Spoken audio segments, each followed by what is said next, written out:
ناکۆکی نێوان نالی و مەستورە ناکۆکیەکی بەرهەمدەر. مەستورەیە دەڵانی خاتونێک لە خێزانێکی خانەدان لە شاری سنە، مێژونووس و شەرعزان و شاعیرێکی دیار بووە. هاوسەری میر ئەردەڵان میر خەسرەوخانی ناکام بووە، بێلەوەی نزیکەی 20,000 بەیتی شیعری هۆنیوەتەوە.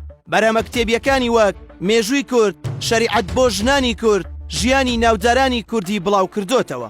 شیعرەکانی مەستورەی ئەردەڵانی بە زۆری بۆ دەربڕینی خۆشەویستی خۆی بووە بۆ خوسرەوانی هاوسەری، بەڵام لە خۆشەویستیدا بە خدیاوەری نابێ و خەسرەوخان لە تەمەنی 29 ساڵیدا جوانە مەرگ دەبێت.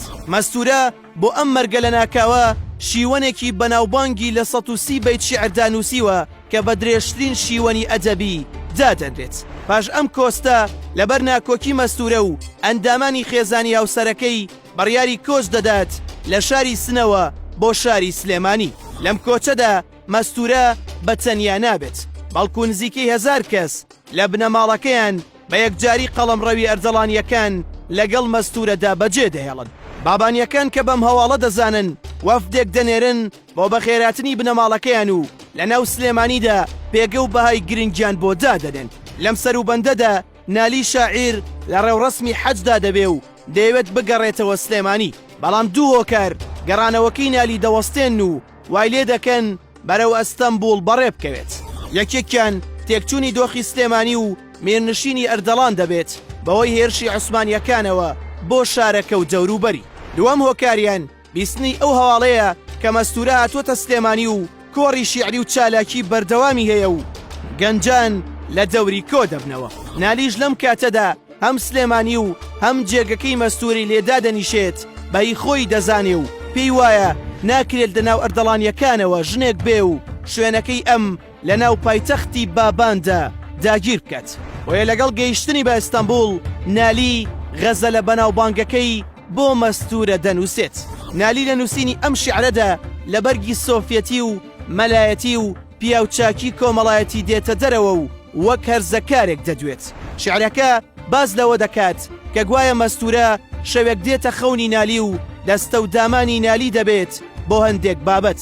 لەوێ نالی کۆمەڵێک گوێنەی ئیرۆتیکی دەخاتە ڕوو کە هەم دەست دەبات بۆ چابۆیەک و هەم لەم ڕێگەیەوە ئامانجێتی مەستورە بخاتە دۆخێکی شەرمەزاریەوە. دەیان خوێندنەوەی دەرونی و ئەدەبی بۆ ئەم شیعرەی نالی کراون.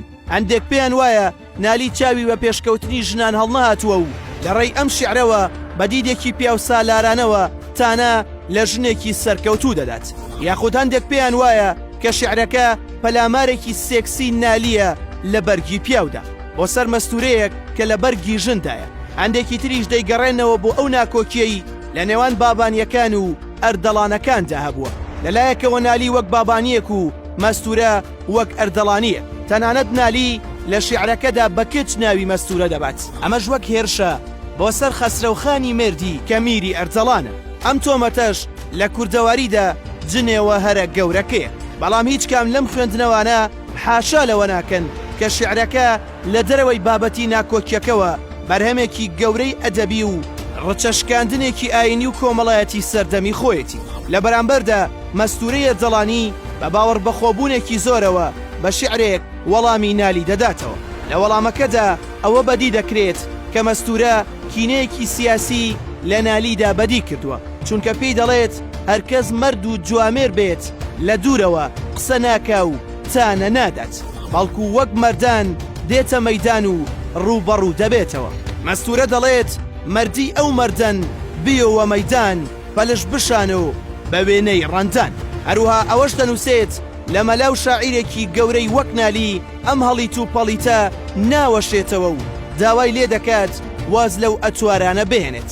ئەم ناکۆکی نێوان ئەم دوو شاعیرە بەرهەمێکی گرنگی ئەدەبی دەبێ و لە دوای نالی دەرگا بۆ وەفایی شێخ ڕزای تاڵەبانی قانع چەندان شاعیری تر واڵا دەکات کە هەم ئەدەبیاتی هەجوو هەم ئەدەبی تابوشکاندن پەرە پێ بدەن و ئەسپی خۆیان لەو مەیدانەدا چاو بدەن.